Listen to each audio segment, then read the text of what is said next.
Preparation के लिए कोई टिप्स देना चाहोगे? प्रिपरेशन के लिए सर मैं इतना ही कहना चाहूँगा कि आपको कभी भी प्रिपरेशन शुरू करनी है, देखो मिनिमम तो आपको 5 to 6 मंथ चाहिए बेहतर रैंक लाने के लिए। 5 to 6 month is enough for, अगर आपको लग करके पूरा करना है। अगर आपको कहीं भी दिक्कत आ रही है तो आप जो है सो एग्रीडिक को ज्वाइन कर सकते हैं। एग्रीडिक बहुत हेल्पफुल रहता है सर, रियलिटी में बताता हूँ सर। सीट साइंस से है बट सर जैसा जेनेटिक्स पढ़ाते हो मैंने रियलिटी में किसी को नहीं देखा है। सर बहुत बेहतरीन जेनेटिक्स पढ़ाते हैं। Thank you so much. तो आपको जहाँ भी दिक्कत होगी वहाँ से आप कवर कर सकते हो। और ऊपर से आप मॉक टेस्ट दें। मॉक टेस्ट इसलिए नहीं क्योंकि आपको खुद को इवेल्युएट करना है। मॉक टेस्ट इसलिए दे ताकि आपको ये पता चले कि आप गलतियां कहाँ कर सकते हो, आप अच्छा कहाँ है वो आपको पता है, आप गलती कहाँ कर रहे हो ये जानना बहुत जरूरी है। और सर मैं एक और बात कहना चाहूँगा, प्रिपरेशन स्ट्रेटजी में सबसे बेहतरीन चीज़ें जो थी, जो एग्रीडिक के मॉक टेस्ट और बाकी मॉक टेस्ट में डिफरेंट था। एग्रीडिक के मॉक टेस्ट में statement based question and assertion reason बहुत ज़्यादा होते थे। और इस बार ऐसा हुआ है कि लगभग 60 to 70 क्वेश्चन असर्शन रीजन के थे और डायरेक्ट क्वेश्चन बहुत कम थे। तो उस चीज़ का मुझे सर एग्रीडिक का रोल मैं एक तरीके से एक मेटाफोर के तौर पे समझाना चाहूँगा कि जब तक मैं प्रिपरेशन कर रहा था वो एक तरह से समझिए सर एक स्टोन की तरह था। एग्रीडिक का रोल था उस स्टोन को एक प्रॉपर शेप देने में। Okay, that's so very. तो मैं ये स्मार्ट को एक और तरीके से मैं बता सकता हूँ सर। इसमें ऐसा है कि मैं प्रिपरेशन कर रहा था बट मैं किस डायरेक्शन में जा रहा हूँ, अगर मैं सही जा रहा या नहीं, मैं पढ़ रहा हूँ लेकिन मैं मुझे पता नहीं चल पा रहा था कि मैं सही डायरेक्शन में पढ़ रहा हूँ या फिर जितना रिक्वायर्ड है उतना पढ़ भी पा रहा हूँ या नहीं। एग्रीडिक ज्वाइन करने के बाद मेरी प्रिपरेशन की जो वे था ना वो पूरी तरह से बदल गया। जैसे कि कोई भी चैप्टर पढ़ने के बाद उसके बाद मॉक टेस्ट देना, तुरंत असेसमेंट हो जाता था। और इसके बाद जो है सो मतलब कभी भी कुछ समझ में नहीं आया तो रिकॉर्डेड सेशन होते थे, तुरंत ओपन किया और उस पार्ट को देख करके समझ लिया। तो बहुत बेहतरीन तरीके से मुझे दिक्कत, जैसे कि रात के 2 बजे पढ़ रहे हो, उस टाइम आप किसी मान लो आपके पास सीनियर्स नहीं है, टीचर्स नहीं है, लेकिन आप उस टाइम भी मतलब वीडियो खोल करके आप देख सकते हो। Obviously. Okay.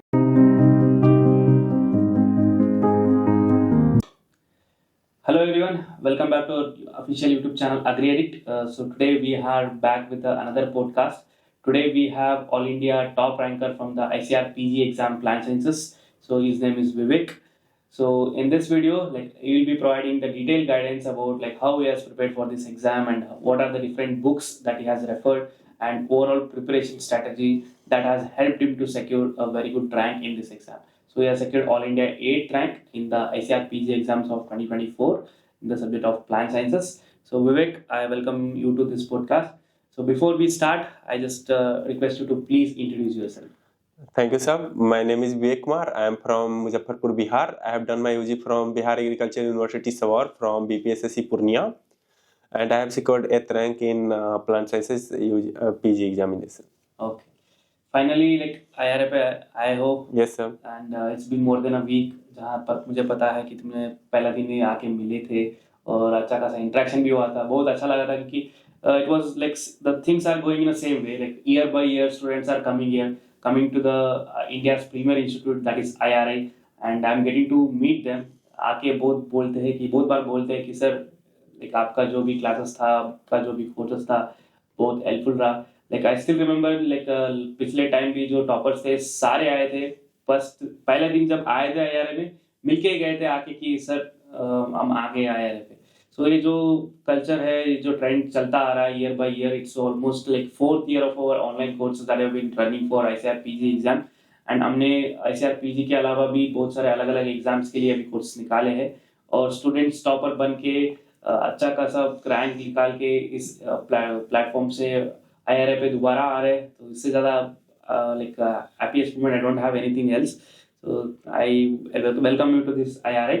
So before we start करते हैं तुम्हारा प्रिपरेशन की जर्नी में, बाद में बात करते हैं कि तुमने क्या क्या प्रिपेयर किया था और क्या क्या सोर्सेस पढ़े थे।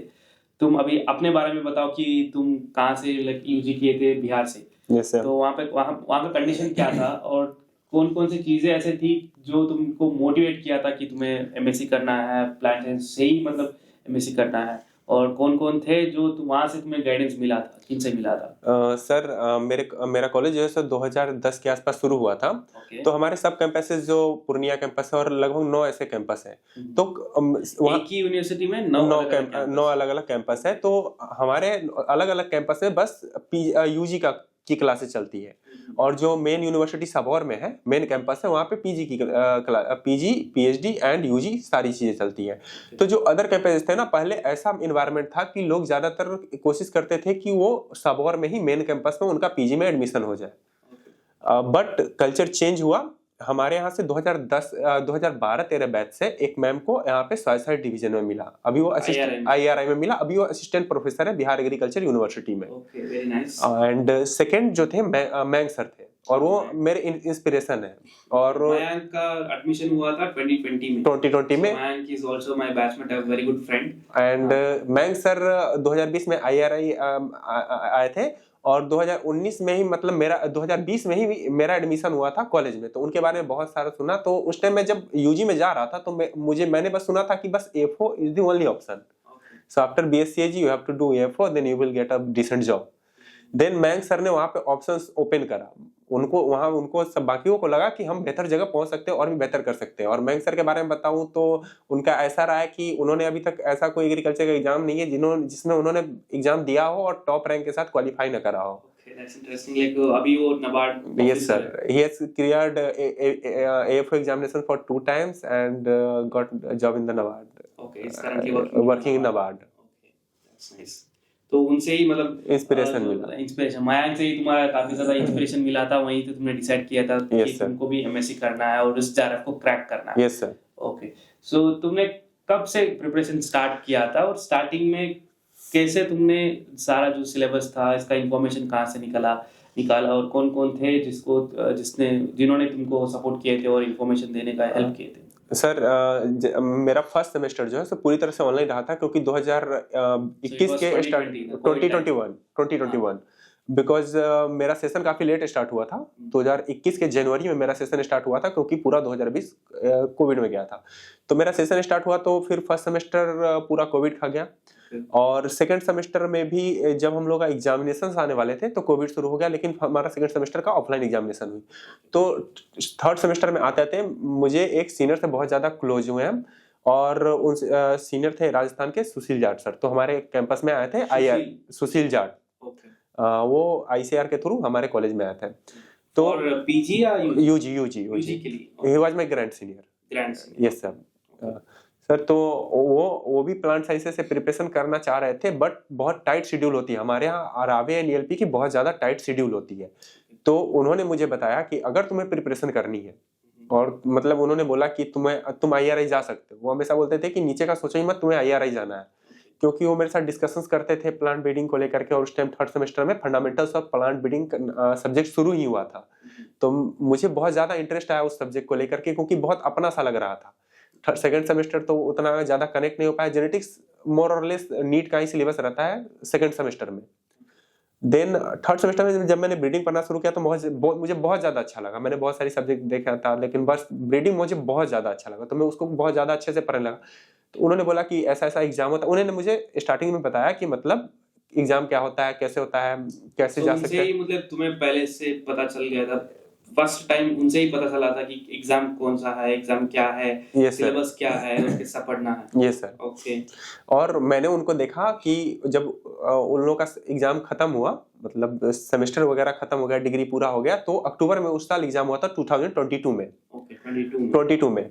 तो लास्ट के 45 डेज में उन्होंने प्रिपरेशन करी थी, क्योंकि बीच में रावे LP के दौरान वो कर नहीं पाए थे। और 45 डेज में उन्होंने अंडर 150 के अराउंड उन्होंने रैंक सिक्योर करा था, 150 के around.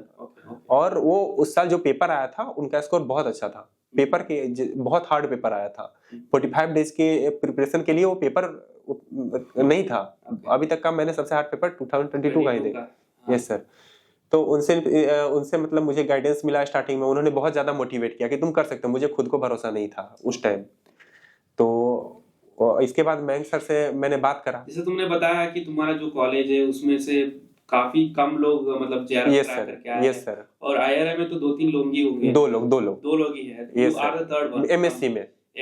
You are the third one from your college to IRI. Yes sir. Okay, that's a very great achievement. Okay. Yes sir. Then after मैंने मैंग सर से बात करा जब मैं 5th सेमेस्टर में था। तब थर्ड ईयर में था। तो मैंने मैंग सर से बात करी, उनसे अच्छे से जानकारी ली कि क्या क्या करना चाहिए। तो उन्हें प्रॉपर्ली अच्छे से एक्सप्लेन करा कि क्या क्या कर सकते हैं। फिर मैंने बताया कि यहाँ तो टीचर्स का गाइडेंस तो उतना है नहीं और उतना उनके पास समय भी नहीं है, तो मतलब मैं गाइडेंस कहाँ से ले सकता हूँ, तो उन्होंने आपके बारे में बताया। So Mayank is the one who suggested our platform. ये sir Thanks Mayank, thanks for suggesting our platform. उन्होंने आपका नंबर दिया मुझे और बोला कि मेरे एक फ्रेंड है, उनका एक प्लेटफॉर्म है, तुम एक बार उनसे बात करके देखो। तो मैंने देखा और प्लेटफॉर्म चेक किया, तो मेरे सीनियर्स ने आपका बैच ले रखा था। और उस टाइम उन लोगों का शायद एग्जाम होने वाला था शायद, या हो गया था।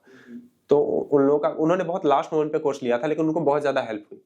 तो उन्होंने बोला कि ट्राई करो, तो मैंने आपको कॉल करा और इमीडिएटली मैंने अक्टूबर में जब मैं 6th सेमेस्टर में आया तो मैंने बैच ले लिया, क्योंकि 5th सेमेस्टर में इसलिए नहीं ले पाया, सेमेस्टर के एग्जामिनेशंस आ गए थे। 6th सेमेस्टर में मैंने बैच लिया और वहां से अपनी प्रिपरेशन जो है सो बिल्कुल अच्छे से शुरू करी।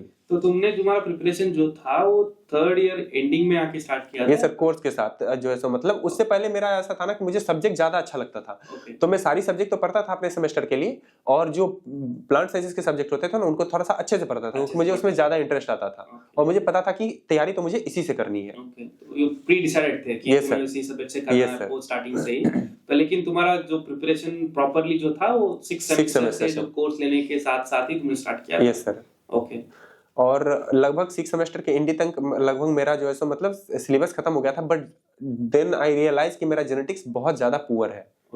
ओके मुझे भरोसा था सर कि मैंने नीट का प्रिपरेशन करा है तो मेरा जेनेटिक्स बहुत ज्यादा अच्छा होगा।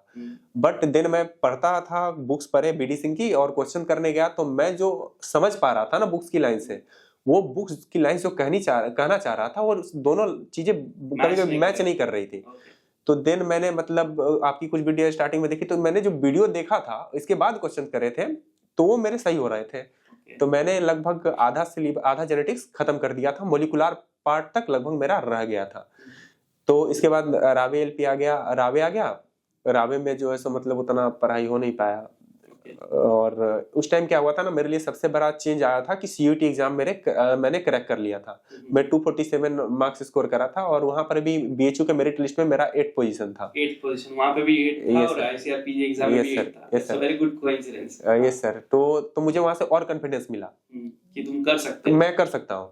कॉन्फिडेंस इस चीज का मिला कि चलो जरा छोड़ देंगे या बीएचयू पकड़ लेंगे? नो सर, कॉन्फिडेंस कैसा मिला? नो सर, कॉन्फिडेंस इस तरीके से मिला, मैं होता है सर कभी कभी आप खुद को नहीं जान पाते, और कभी कभी ना कुछ अच्छा होता है ना, मतलब आपने करा और आपको रिजल्ट मिलता है ना, तो आपको लगता है कि हाँ मुझे भी अपने बारे में ये चीज नहीं पता थी लेकिन मैं कर सकता हूँ। दिन मैं अपने टीचर्स के पास गया, मेरे टीचर्स को मुझ पर मैं जितना नहीं जानता था मुझ पर बहुत कॉन्फिडेंस था। तो मेरे एक टीचर है उदय कुमार माचा सर, तो Uday Kumar is professor of निमेटोलॉजी। ये सर इज प्रोफेसर ऑफ निमेटोलॉजी। तो मैं उनके पास गया तो मैंने बताया कि ऐसे मुझे जेनेटिक्स अलॉट हो सकता है, इतने मेरे अच्छे मार्क्स हैं। तो उन्होंने बोला why are you thinking for BHU, just decide for do not decide for BHU, try for do not settle for BHU, just try for IRI, you can get there. सो मैंने सोचा कि यार सर ने बात तो ऐसे सही की है, तो अब मेरे पास खोने को कुछ नहीं था मतलब, और पाने को बहुत कुछ था क्योंकि मेरे पास ऑलरेडी एक सिक्योर था। तो मैंने पूरा जान लगाया, लेकिन अप्रैल मई में मेरा प्रिपरेशन बिल्कुल नहीं हो पाया। हमारे यहाँ जैसे कि मैंने बताया, तुमने बताया कि तुमने 6th सेमेस्टर स्टार्ट किया था, लगभग 6th सेमेस्टर के एंडिंग पे तुम्हारा सिलेबस एक बार खत्म हो गया था, और 7th सेमेस्टर में तुम पूरा मतलब शिफ्ट कर दिए थे कि तुम्हारा प्रिपरेशन सीयूटी के लिए कैसा था? सीयूटी के लिए सर मैंने कोई खास प्रिपरेशन नहीं करी थी, to be very honest. 7th semester में हम लोग का रावे का शेड्यूल था, तो हम लोग का प्रिपरेशन ऐसा मैं बोलूँ ना कि डेली नहीं हो पाता था, वीक में 2 बार हम लोग को या 3 बार बाहर जाना पड़ता था गाँव के विजिट पे। तो जितना टाइम मुझे मिलता था ना मैं पढ़ता था, और मेरे पास एक टैबलेट होता था, उसको मैं कैरी करता था और वहां से मैं लेक्चर्स देखता था और होता था मॉक टेस्ट अटेम्प्ट करता था। तो वहां से भी मतलब मेरा प्रिपरेशन ऐसा कंटिन्यूअस नहीं चला, ब्रेक इवन चला, और लगभग मेरा सिलेबस खत्म था, तो मुझे कॉन्फिडेंस बहुत ज्यादा था, और एग्जाम निकलने के बाद तो और ज्यादा कॉन्फिडेंस था कि मैं कर सकता हूँ। और इसके बाद अप्रैल मई में मेरा प्रिपरेशन बिल्कुल गड़बड़ हो चुका था। और इस वजह से मतलब हमारे यहाँ से शेड्यूल बहुत ज्यादा अजीब है। मेरा आदत है सर मैं लेट नाइट स्टडी करता हूँ, और एएलपी में मुझे एक ऐसा था कि मुझे 6 बजे से 9 बजे तक फील्ड वर्क करना ही था। सुबह 6 से 9 बजे तक, रात 9 बजे नहीं, दिन के 9 बजे तक। देन 10 से 1 बजे तक हम लोग का ब्रेक होता था, 2 बजे तक, और फिर 3 से 5 हम लोग को फिर फील्ड वर्क होता था। तो इतना ज्यादा मतलब नहीं हो पाता था पढ़ाई बहुत ज्यादा, और इतना ज्यादा हार्ड वर्क करने के बाद ना, फिजिकल वर्क करने के बाद उतना बॉडी भी सही नहीं रहता था। और लास्ट सेमेस्टर में कब आए थे तुम? लास्ट सेमेस्टर में मैं आया था अप्रैल में। अप्रैल में। Yes, sir. ओके, हाँ। देन सर मेरा प्रिपरेशन जब जून आया, मेरे पास 20 दिन थे और मैंने ये सोचा था कि यार मैंने जून तक तुम्हारा ऐसा था कि तुमने एक बार सिलेबस तो खत्म कर लिया था, प्रॉपर रिवीजन नहीं हो पा रहा था। ओके। और रिवीजन ऐसा हो रहा था ना कि जैसे मैंने जेनेटिक्स शुरू किया, मैं जैसे कि जेनेटिक्स एक ऐसा सब्जेक्ट है ना, और जेनेटिक्स और ब्रीडिंग को मैं इस तरीके का सब्जेक्ट मानता हूँ कि जहां पर कोई चैप्टर नहीं है। जैसे आप मेंडेलियन जेनेटिक्स की बात करोगे तो मेंडेलियन जेनेटिक्स में इस तरीके से होता है कि ऐसा नहीं कि मेंडेलियन जेनेटिक्स का एक पार्ट आपने पढ़ लिया और नेक्स्ट पार्ट आप 10 दिन के बाद पढ़ोगे, ऐसा नहीं हो सकता। आपको स्टार्ट किया आपने तो आपको खत्म करना पड़ेगा, नहीं तो फिर से आपने 10 दिन के बाद शुरू किया ना तो आपको फिर से शुरू से करना पड़ेगा। तो यही चीजें हुई। और सर उसमें आपका बहुत बड़ा रोल था कि मतलब आपने जेनेटिक्स इतना बढ़िया से पढ़ाया ना सर, सीरियसली। और तो मेरे पास बस ये था कि मुझे खत्म करना है कैसे भी। तो सर मैंने बस 2 आवर की स्लीप ली है। बहुत लोगों को भरोसा नहीं होगा, बट मेरे माइंड में बस इतना था कि मुझे करना है। Okay, you have slept for only 2 hours for whole June. जो 20 दिन तुम्हारे पास बचे थे, 20-25 दिन जो मेरे पास थे उसमें मैंने यही शेड्यूल फॉलो किया। और जब रिवीजन स्टार्ट किया तो बहुत ज्यादा टाइम ले लिया रिवीजन ने, जेनेटिक्स के रिवीजन ने। क्योंकि ऐसा था ना, मैं जेनेटिक्स पहले मेरा वीक था, कोचिंग लेने के बाद आप मतलब बहुत ज्यादा रेस्ट हो गया, तो मुझे लगा कि इस पार्ट को छोड़ नहीं सकता मैं, और आगे भी काम देगा। और इसके बाद कोचिंग लेने के बाद क्या हुआ, बहुत ज्यादा ड्रास्टिक चेंज आया, मतलब मेरा कंसेप्ट बहुत बेहतरीन क्लियर हो गया। इसके बाद मैंने मतलब रिवीजन करते गया और सीट साइंस का रिवीजन तो सर जो नोट्स मिला था, जो क्रिस्प नोट्स मिलते हैं लास्ट में, उससे तो मेरा बहुत बेहतरीन तरीके से मतलब 3 से 4 दिनों के अंदर अंदर पूरा सीट साइंस हो गया। और क्वेश्चंस जितने भी थे मॉक टेस्ट के वो सही होते गए। और सर मैं एक और बात कहना चाहूंगा, प्रिपरेशन स्ट्रेटजी में सबसे बेहतरीन चीजें जो थी, जो एग्री एडिट के मॉक टेस्ट और बाकी मॉक टेस्ट में डिफरेंट था, एग्री एडिट के मॉक टेस्ट में statement based question and assertion reason बहुत ज्यादा होते थे। और इस बार ऐसा हुआ है कि लगभग 60 to 70 क्वेश्चन असर्शन रीजन के थे और डायरेक्ट क्वेश्चन बहुत कम थे। तो उस चीज का मुझे बहुत फायदा हुआ, क्योंकि असर्शन रीजन को कैसे सॉल्व करना है, कहाँ गलतियां मैं कर रहा हूँ, उसको मैं एक्सेस कर पा रहा था। और जून में लगभग 25 से 26 जून तक मैंने पूरा रिवीजन कंप्लीट किया और लगभग मेरा प्रिपरेशन दे दिया। और जब तुम बाकी लोगों को भी देख रहे थे, तुम्हारा क्या कॉन्फिडेंस लेवल था? तुम्हें पता था कि तुम्हारा मतलब बहुत अच्छा खासा रैंक आ जाएगा एग्जाम के बाद? और एग्जाम डे का क्या था तुम्हारा माइंडसेट? सर रियलिटी में बताऊं तो जब मेरा बीएचयू में हो गया था, तब तक मेरा बीएचयू में काउंसलिंग वगैरह ओवर हो चुका था, एडमिशन भी हो चुका था। तो मुझे पता था कि एक बीएचयू भी एक प्रेस्टिजियस यूनिवर्सिटी है और वहां पर मुझे जीपी भी मिल चुका है। तो मैं सीरियसली एक बात बताना चाहूंगा कि मैंने टारगेट किया था कि मुझे अब बीएचयू से तो ऊपर ही जाना है। मुझे उससे, बीएचयू खुद में एक प्रेस्टिजियस यूनिवर्सिटी है, बट मैंने सोचा कि अब इससे बेहतर ऑप्शन ही के लिए ही मैं जाऊंगा। तो मैंने अपनी प्रिपरेशन उसी हिसाब से मतलब करी। और इतना तो कोई नहीं कह सकता कि जो भी एग्जाम दे रहा है कि मुझे IRI दिल्ली मिल ही जाएगा। कोई भी इस बात के लिए श्योर नहीं हो सकता। बेहतर रैंक हर कोई चाहता है, बट कोई भी इस तरीके, क्योंकि फर्स्ट एंड सेकंड रैंक का ही बस श्योर होता है, क्योंकि बस 2 जनरल की सीटें हैं और बाद में कैटेगरी किसकी कितनी बने वो कोई नहीं सोच सकता। तो मेरा ऐसा था कि मुझे IRI दिल्ली मिल जाए या फिर नहीं तो IRI रांची मिल जाए। रांची, ये ओके सर। मेरा सर वो रांची इसलिए क्योंकि तो घर के पास था और काफी बढ़िया लगा था। तो और मैंने वहां पर सीनियर्स भी हैं, लास्ट ईयर एग्रीडिक के ही थे, मौसम यादव मैम, उनसे बात करी तो मुझे बहुत अच्छा लगा वहां का, मतलब उन्होंने जो भी बताया। तो यही मेरा ऑप्शंस था, तो उसी अकॉर्डिंगली मैंने सोच करके रखा था। ओके, तो ऐसा ही था। और जो एग्जाम डे का, जैसे मैंने बताया कि एग्जाम डे का कैसा था तुम्हारा मेंटालिटी? सर मैं एक बात कहना चाहूंगा, जो मेरे सीनियर्स ने मुझे कहा था, और वो बात रियलिटी में प्रैक्टिकली अगर देखा जाए तो वो बात बिल्कुल सही है। प्रिपरेशन करना अलग चीज है, किसी भी एग्जाम के लिए प्रिपेयर करना अलग चीज है, और एग्जाम देना बहुत अलग है, क्योंकि दोनों में बहुत ज्यादा कभी कभी डिफरेंट आ जाता है। हमारी प्रिपरेशन कभी कभी बहुत बेहतरीन होती है, बट रिजल्ट उस हिसाब से नहीं मिलता। उसमें अंतर आ जाता है कॉन्फिडेंस को लेकर के। और कॉन्फिडेंस अगर हमारे अंदर है ना, कि मतलब अगर हम कर सकते हैं और डरे नहीं, अगर एग्जाम को लेकर के प्रेशर ना ले, तो अगर हम 75 या फिर 80% ही प्रिपरेशन करके गए हो तो हमारा रिजल्ट जो है 85 भी हो सकता है। लेकिन अगर हमारा 100% भी प्रिपरेशन है ना, तो मेरा मानना है कि अगर हम डर जाए तो हमारा वो प्रिपरेशन कितना ही बेहतरीन हो, 85% इफिशियंसी या 80% इफिशियंसी पे आ जाएगा। मेरे साथ भी क्या हुआ था, जब मैं पेपर देने गया था, तो जो 120 क्वेश्चन जो आते हैं उसमें से जो हार्ड क्वेश्चन जितने भी होते हैं ना, मेरे 1 से लेकर के 50 तक जितने भी क्वेश्चन थे सब मुझे हार्ड ही लग रहे थे। तो मैं गया, सांस लिया, पानी पिया अच्छे से, फिर फ्रेश होकर के 10 मिनट का ब्रेक लिया। मैंने प्रॉपर ब्रेक लिया। इसके बाद मैंने क्वेश्चंस अटेम्प्ट करना शुरू किया और लगभग 51 to 120 काफी बढ़िया क्वेश्चंस थे। तो कभी कभी ऐसा होता है एग्जाम में कि जितने हार्ड क्वेश्चन हो आपको हो सकता है स्टार्टिंग में ही मिल जाए, तो उससे परेशान नहीं होना है, बस अपने आप पर भरोसा रखना है। और हाँ, मैंने जैसे कि बोला था कि प्री डिसाइडेड कुछ नहीं रखना है कि हाँ लास्ट ईयर इतना कटअप गया था मुझे इतना करना ही है, या फिर लास्ट ईयर अगर कम कटअप गया था तो उसके हिसाब से इमेजिनरी नंबर अपने हिसाब से सोच नहीं लेना है।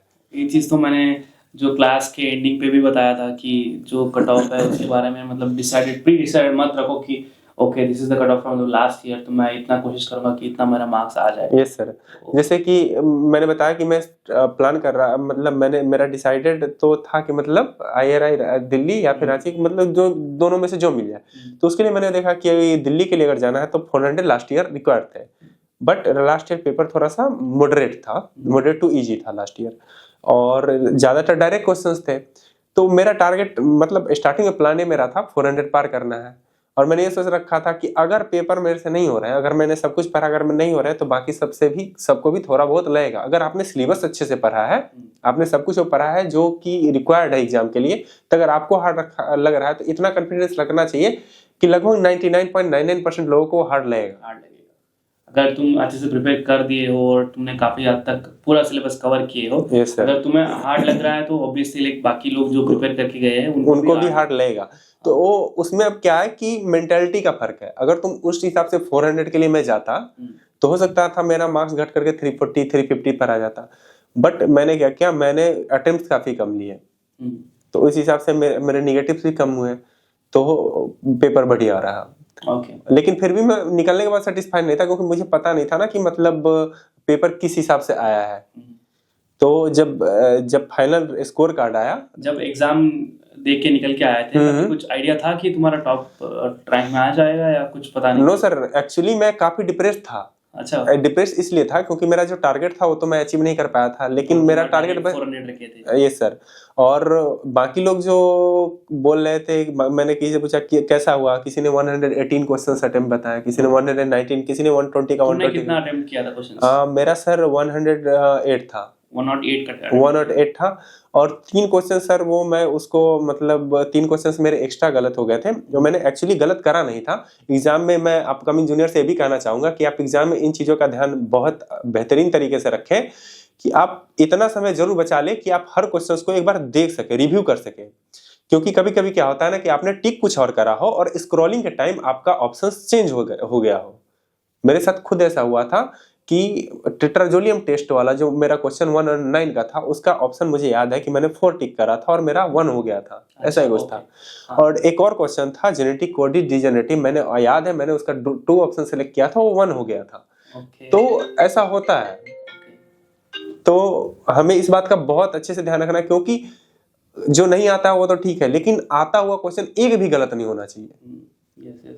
Obviously, like students, like if you are preparing for this exam, like I usually say this to every student who is preparing for the exam के टाइम पे जब एग्जाम का पेपर दोगे, टाइम इतना बचा के रखो कि एक बार at least you can verify the answers that you have given. So that's very important. जैसे कि लाइक वेयर का 8th रैंक था, अगर ये 2-3 क्वेश्चन अगर सही भी हो जाते 15 मार्क्स, तुम्हारा 373 था ओवरऑल। 371 सर, 371 था। तो अगर 3 क्वेश्चन राइट ओके, अगर 15 मार्क्स भी आ जाता तो like it's almost 386। Yes sir, 386 आ जाता। 386 और मे बी मतलब और बेहतर भी हो सकता था। और हो सकता था। और मैं अभी मैं ये मानता हूँ कि लगभग हर किसी का 1-2 क्वेश्चन तो गलत हो ही जाते हैं इस तरीके से, लेकिन इन चीजों को अवॉइड किया जा सकता है। चलो अच्छा, तुमने तो बहुत बढ़िया से तुमने बता दिया कि एग्जाम का डे का क्या ऐसा माहौल था और तुमने कैसे क्वेश्चंस को अटेम्प्ट किया, क्या क्या गलतियां तुमने किया है जिसको स्टूडेंट्स अपकमिंग जो भी जूनियर्स आने वाले हैं उनको नहीं करना चाहिए। सो बहुत बढ़िया। तो उसके बाद हम एक्चुअल में डिस्कस करते हैं कि तुमने कौन कौन से रेफरेंस बुक्स पढ़े थे। उसके बारे में हमने इन डिटेल डिस्कस नहीं किया है, तो तुम डिटेल में बताओ कि अगर कोई बुक सेम है तो वो चीज बता दो सर, अगर कोई यूनिक है तो वो भी बता देना। बुक्स के बारे में बताऊं तो मेरे से पहले मैंने देखा है जितने पुराने टॉपर्स ने बताया है और जितने इस ईयर भी जितने सारे लोगों ने सेम बुक्स है। बुक्स में कोई दिक्कत नहीं है, मतलब जो बुक्स बाकी लोगों ने पढ़ी है मैंने भी वही बुक्स पढ़ी है। कोई भी एक्स्ट्रा ऐसा इंस्टेंट प्लांट साइंस में बोलूंगा क्योंकि वो रिवीजन के लिए बहुत अच्छी है।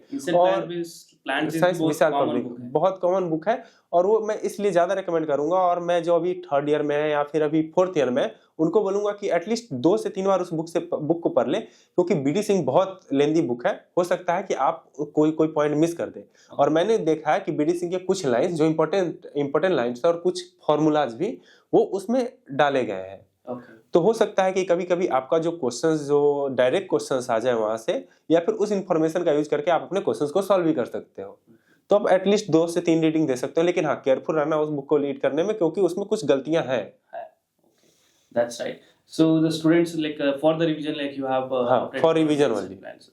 बाकी अगर सब्जेक्ट्स का एक बार ग्लिम्स रखे कि क्या क्या बुक्स तुमने पढ़ा था, तो जेनेटिक्स के लिए तुमने बीडी सिंह पढ़ा था, और ब्रीडिंग के लिए मैंने फुंदन सिंह और ब्रीडिंग सिंह दोनों पढ़ा था। लगभग तुमने पूरा कवर कर दिया था, या मतलब पिक टॉपिक्स चुने थे उसमें? सर मैंने फुंदन सिंह को बिल्कुल पूरा पढ़ा था।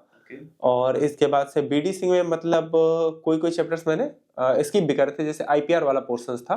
तो आईपीआर के लिए मैंने अलग से एक पीडीएफ पढ़ी थी, और वो एक ख्याति पब्लिकेशन करके एक पीडीएफ आती है, वो मैंने पढ़ा था। वो मैंने सीनियर्स ने मुझे रिकमेंड किया था, तो उसके लिए बाकी कुछ वेबसाइट का कुछ लिंक मिल जाएगा? सर मैं ऐड कर दूंगा, आप डिस्क्रिप्शन में मिल जाएगा। डिस्क्रिप्शन में मैं ऐड कर दूंगा उसका लिंक को, like if you are interested like you can download the PDF and read it out.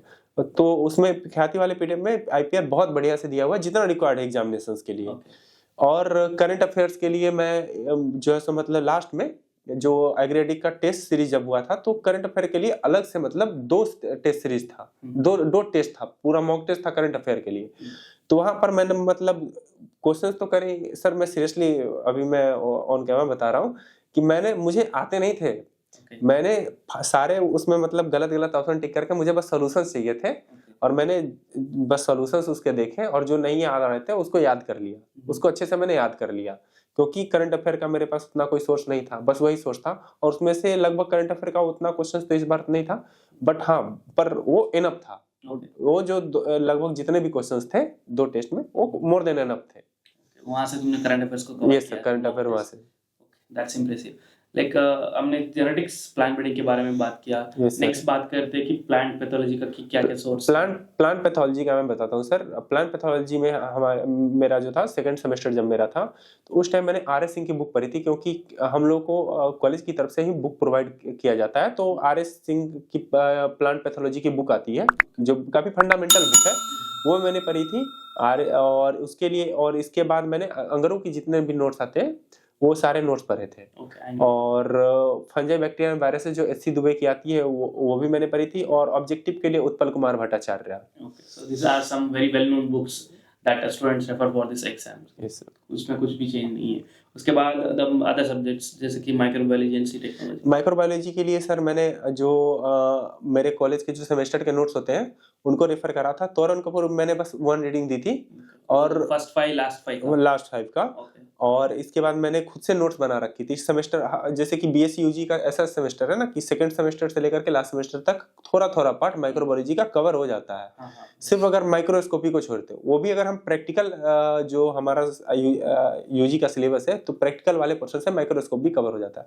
तो मेरे पास सिलेबस था, तो मैंने वो कवर कर लिया था सेमेस्टर से ही। Okay, so this is for microbiology. Yes sir. तो सी टेक्नोलॉजी के लिए सर जो बेसिक बुक आती है आर एल अग्रवाल की, वहां से मैंने मतलब पूरा नहीं करा था। जो 4th सेमेस्टर में जो पढ़ना था, हम लोग के 4th सेमेस्टर में जो कोर्स आता है उसी टाइम मैंने पढ़ा था, और उसके कुछ नोट्स बना लिए थे। जो जैसे कि ग्रो आउट टेस्ट वगैरह काफी लेंदी प्रोसेस होता है, उसका नोट्स वगैरह बना लिया था। इसके बाद सर जब मैंने कोर्स लिया, तो सीड साइंस एंड टेक्नोलॉजी का लगभग जितने भी स्लाइड्स थे लास्ट ईयर को, वो उसमें सारे अवेलेबल थे। तो क्या ना कि मतलब सर मैं बताऊं कि यूजी के सिलेबस में हम लोग को जो सीड का वेबिलिटी हो गया, सीड का जो फिजियोलॉजी हो गया, वो सब हम लोग को नहीं पढ़ाया गया था। तो वहां पर वो चीज बहुत बढ़िया तरीके से अब थी, जर्मिनेशन टेस्ट वगैरह, वो सब सारी चीजें मैंने बहुत बढ़िया से उस पीडीएफ से कवर कर ली, जो पीडीएफ हमने लास्ट में दिया था। और सर रिवीजन के लिए सबसे बेस्ट मुझे लगा जो क्रिस्प नोट्स मिलते हैं, लगभग वो 10-15 पेज या 20 पेज के लगभग का था, वो मतलब पूरी तरह से रिवाइज हो गया मेरा उससे। ओके, सो अग्रीड की तरफ से जो मिला हुआ live class, crisp notes, complete study materials और जब मॉक टेस्ट, काफी अच्छे से तुमने इन चीजों का यूटिलाइज करके like that helped in your preparation. That's very nice. तो तुमने इस सब्जेक्ट्स के बारे में बता दिया कि मेजर जो है, तो माइनर क्या क्या कैसा? माइनर के लिए मैं बताऊं तो बायोकेमिस्ट्री के लिए, अगर बायोकेमिस्ट्री का भी कभी कभी क्वेश्चन आ जाता है और बहुत बढ़िया क्वेश्चन आता है, तो बायोकेमिस्ट्री के लिए मैंने एलन की जो नोट्स होती है, एलन नीट वाले जो आती है उसके लिए, और उससे मेरा कवर हो गया था। बायोकेमिस्ट्री के बायोटेक्नोलॉजी की बात करूँ तो बायोटेक्नोलॉजी में जो बीडी सिंह में इटसेल्फ जो 2-3 चैप्टर दे रखे हैं मार्कर्स वगैरह के, वो मैंने वहां से कवर करी थी, क्योंकि मैंने देखा था कि डायरेक्ट क्वेश्चंस वहां से उठ करके आ गए हुए हैं, जो कि वायरल फ्री कल्चर का एक्टिनोमाइसिन डी वाला क्वेश्चन जो था वो आ चुका था। तो मुझे बहुत ज्यादा मतलब लगा कि इससे आगे तो नहीं जाने वाला, तो वो मुझे बायोटेक्नोलॉजी वहां से कवर हो गया।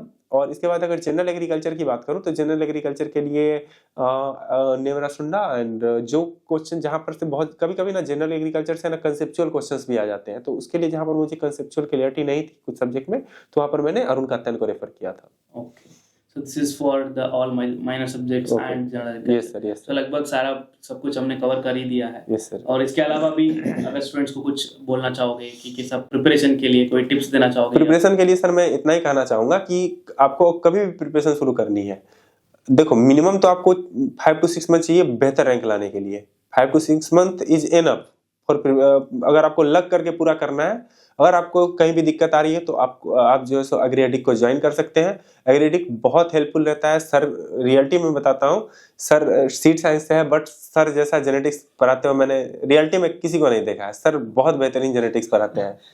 Thank you so much. तो आपको जहां भी दिक्कत होगी वहां से आप कवर कर सकते हो, और ऊपर से आप मॉक टेस्ट दें। मॉक टेस्ट इसलिए नहीं क्योंकि आपको खुद को इवेल्युएट करना है, मॉक टेस्ट इसलिए दें ताकि आपको ये पता चले कि आप गलतियां कहाँ कर सकते हो, आप अच्छा कहाँ है वो आपको पता है, आप गलती कहाँ कर रहे हो ये जानना बहुत जरूरी है। तो इसलिए तो okay, this is your message for your juniors. Yes sir. Okay, तो हमने काफी सब कुछ कवर तो कर लिया इस वीडियो से। आई थिंक लाइक जो भी स्टूडेंट्स इस वीडियो को देख रहे होंगे उनको अच्छा खासा मोटिवेशन भी मिला होगा कि कैसा प्रिपरेशन के टाइम पे तो सबका प्रॉब्लम्स होते ही है कि उनका टाइम नहीं मिलता है मेन चीज, और कॉलेज का माहौल भी इतना सपोर्ट ही नहीं रहता कभी कभी कि वो सपोर्ट करे कि प्रिपरेशन के लिए। स्टिल लाइक जैसे तुमने बताया कि तुम्हारा कॉलेज में you are the third person to come from your college to IRA, still you managed to do it with a very good rank, like you have secured all India 8th rank in this exam, so I congratulate you once again. Thank you sir। So मैं एक last question पूछना चाहूंगा, जैसे कि तुम बहुत बार तुमने बता दिया कि एग्रीडिट का रोल क्या था, लेकिन still if you want to summarize, अगर तुम समराइज करना चाहोगे कि एग्रीडिट का क्या रोल था तुम्हारा ओवरऑल प्रिपरेशन में, तो क्या बोलना चाहोगे? सर एग्रीडिक का रोल मैं एक तरीके से एक मेटाफोर के तौर पे समझाना चाहूंगा कि जब तक मैं प्रिपरेशन कर रहा था वो एक तरह से समझिए सर एक स्टोन की तरह था। एग्रीडिक का रोल था उस स्टोन को एक प्रॉपर शेप देने में। ओके, दैट्स अ वेरी, तो मैं ये स्मार्ट को एक और तरीके से मैं बता सकता हूँ सर। इसमें ऐसा है कि मैं प्रिपरेशन कर रहा था बट मैं किस डायरेक्शन में जा रहा हूँ, अगर मैं सही जा रहा या नहीं, मैं पढ़ रहा हूँ लेकिन मैं मुझे पता नहीं चल पा रहा था कि मैं सही डायरेक्शन में पढ़ रहा हूँ या फिर जितना रिक्वायर्ड है उतना पढ़ भी पा रहा हूँ या नहीं। एग्रीडिक ज्वाइन करने के बाद मेरी प्रिपरेशन की जो वे था ना वो पूरी तरह से बदल गया। जैसे कि कोई भी चैप्टर पढ़ने के बाद उसके बाद मॉक टेस्ट देना, तुरंत असेसमेंट हो जाता था, और इसके बाद जो है सो मतलब कभी भी कुछ समझ में नहीं आया तो रिकॉर्डेड सेशन होते थे, तुरंत ओपन किया और उस पार्ट को देख करके समझ लिया। तो बहुत बेहतरीन तरीके से मुझे दिक्कत, जैसे कि रात के 2 बजे पढ़ रहे हो, उस टाइम आप किसी मान लो आपके पास सीनियर्स नहीं है, टीचर्स नहीं है, लेकिन आप उस टाइम भी मतलब वीडियो खोल करके आप देख सकते हो। Obviously. Okay, so thank you so much Vivek, तुमने लाइक यहाँ पे टाइम स्पेयर करके तुमने इस इंटरव्यू को अटेंड किया और स्टूडेंट्स को जो अपकमिंग जूनियर्स है उनको अच्छा खासा मोटिवेशन तुमने दिया और अपना खुद का स्टोरी बताया इन डिटेल जो भी था, और इससे काफ़ी हद तक स्टूडेंट्स मोटिवेट भी होंगे। सो thank you so much for your time. So like before I end this video, like I just want to give you a small token of gift as a appreciation for your achievement. So this is a book from AgriDict. तो इसको हमने like last year ही बनाया था students को देने के लिए। So like sir literally मैं बताऊँ तो मुझे इसको देख करके बहुत मोटिवेशन मिला था। सर आपको याद होगा नहीं होगा, जब मेरा CUT क्लियर हुआ था तो मुझे एज ए गिफ्ट पहली बार आया था। मैंने अपने फ्रेंड्स को दिखाया था, देखो मुझे दिल्ली से IRI से मतलब मुझे ये आया। तो सर जब मैंने आपको मैसेज किया था कि सर मैं एक बार और आपसे गिफ्ट लूंगा और वो मुझे मिल चुका है। और सर सबसे बड़ी बात बताऊं, यहाँ पर जब मैंने टॉपर्स की फोटो देखी तो मेरा भी मन हुआ कि मतलब यार इन्होंने लिखा था फोटोज है स्टूडेंट्स, तुम लोग देख सकते हो इसमें हर सब्जेक्ट्स का हमने टॉपर्स का जो पिछले साल का जो टॉपर्स है उनको हमने उसमें फोटोज डाल के रखे हैं. So like students, I think they will dream of getting their photos here. Yes, sir. And you are here today, and from the next printing, like your photos will be also on this book, which will definitely motivate all the upcoming juniors to come into the India's premier institutes like IRA and other institutes. Okay. So thank you so much, Vivek. Thank you, sir. I guess like the students who have been watching this video, like this video will be a lot more beneficial if you are preparing for this ICAR PG exam in the subject of plant sciences. So if you have any queries to Vivek, अगर Vivek से कुछ पूछना होगा, कुछ queries है आप लोगों का, so you can definitely text comment on the chat box. So he will be available in the video, on the video. So he will be replying all your queries. Thank you so much.